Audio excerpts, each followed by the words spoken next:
Hello and welcome. Today we're going to make the easiest turnovers you can make. This is a pantry style recipe, so we're going to be using all the shortcuts possible, and by that I mean we use the most easily storable ingredients and requiring only very basic skills to get this done. So let's look at what we'll be needing. For our ingredients, we will be using frozen puff pastry dough.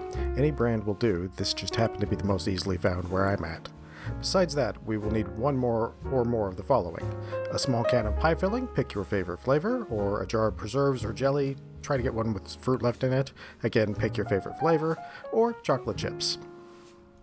The first thing you'll want to do is preheat your oven to 425 degrees at least 15 minutes before putting the pastries in the oven. This is going to heat load the sides and the top of the oven, letting the oven recover temperature faster from the loss in heat when we open the door to put our sheet pan in. I'll explain the 425 versus 400 part in just a moment. We will be using a small bowl of water with all of the versions today, and we use that to wet the outer edges to hold the turnovers together when baking. With all versions, you want to go from the refrigerator to the oven as fast as possible. You'll only have about 10 to 15 minutes to cut, fill, and fold the turnovers without them needing to be returned to the refrigerator to firm up the dough. Thankfully, this is the only fiddly bit in the recipe, and the rest is pretty much just easy. So, for the puff pastry, we want it to be just warm enough to be foldable. This can be done by placing it in a refrigerator for about 4 to 6 hours before you want to make these. You'll transfer them from the freezer to the refrigerator. You want to store them in the freezer.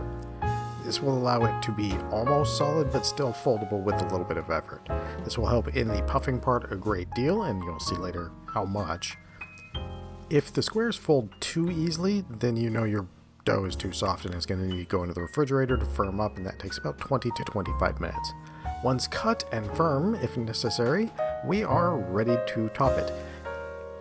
So the first one we will look at is the pre-made pie filling.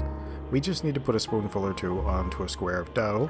I do overfill these just ever so slightly, so you'll probably want to stay more towards 1 spoonful. When we put our filling on, we want to offset it towards the corner that becomes sort of the pointy end of the turnover. This makes it easier to fold and helps keep the filling in.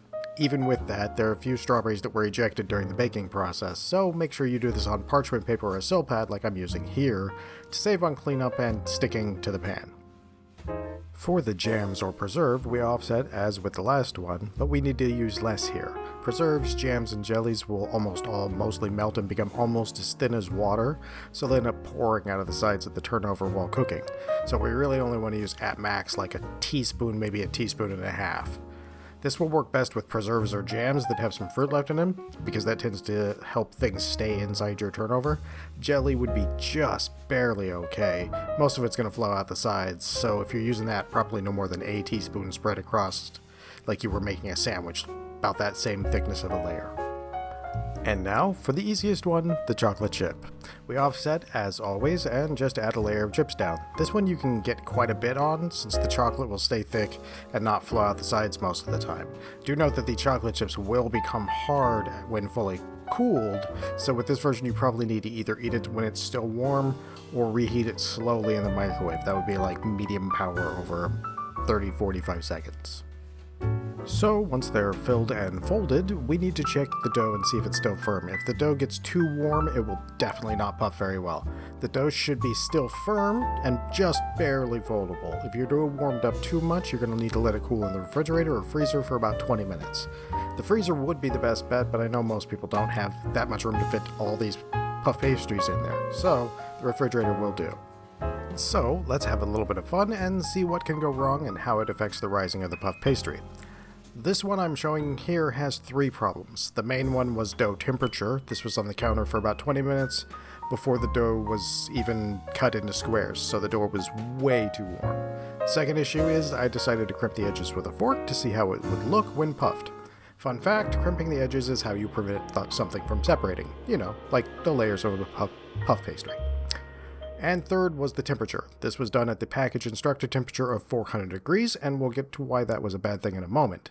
So, as you can see from the video in the background here, it's not great on the whole puffing part of the puff pastry.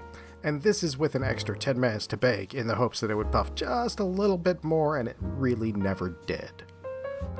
If you're enjoying this video and have not already subscribed, subscribe for more like this and other food-related nonsense. And a huge thank you to everyone for liking, commenting, and sharing the videos. It helps the channel grow and means the world to me and the kiddies. So, now let's go look at what happens when we actually do this thing the correct way. Now this version was done just out of the refrigerator, and we filled and folded these in about 6 minutes, with them in the oven at about 10 minutes from the refrigerator. This gives us a very firm dough, a bit harder to fold, of course, but because of that they're going to puff significantly better now. Now, why we did use 425 instead of 400 like the package says, by using 425 we do two things. We counter some of the heat loss from opening the door to put the sheet pan in. That's going to drop down to about, normally it would go down to about 380-ish from 400. This is instead getting up about 405, so we're staying in the optimal puffing temperature for the entire duration. This also helps to compensate for any filling that is cold or even room temperature, since it's essentially going to weigh down the puff pastry and act like a heat sink in the middle and just draw that heat in before it can fully puff. By using a slightly higher temperature, we get a more aggressive puffing, and this leads to some far more impressive puff pastries, as you're seeing in the background. At 20 minutes, they looked great, and this is probably when you're actually going to want to take them out. I, of course, overthink everything and decided to add 5 minutes to get just a bit better of a browning on top. And sadly, a few strawberries got ejected from the game here, so maybe just do 20 minutes to keep all the filling inside, or at least most of it. Let them cool for about 20 to 30 minutes before eating to avoid molten hot pie filling. Oh yeah, and if you look at this side by side, you can see the difference from doing it right compared to doing, well, pretty much everything wrong. At least the fail version has given me a few ideas for a different dish, but as you can see here, it's like a world of difference.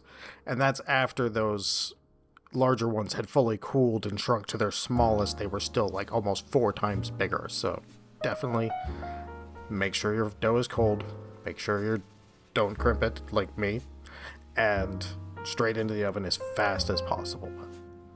And with that, we have made some easy and impressive looking turnovers with just a tiny bit of effort and a little bit of understanding about how the dough works.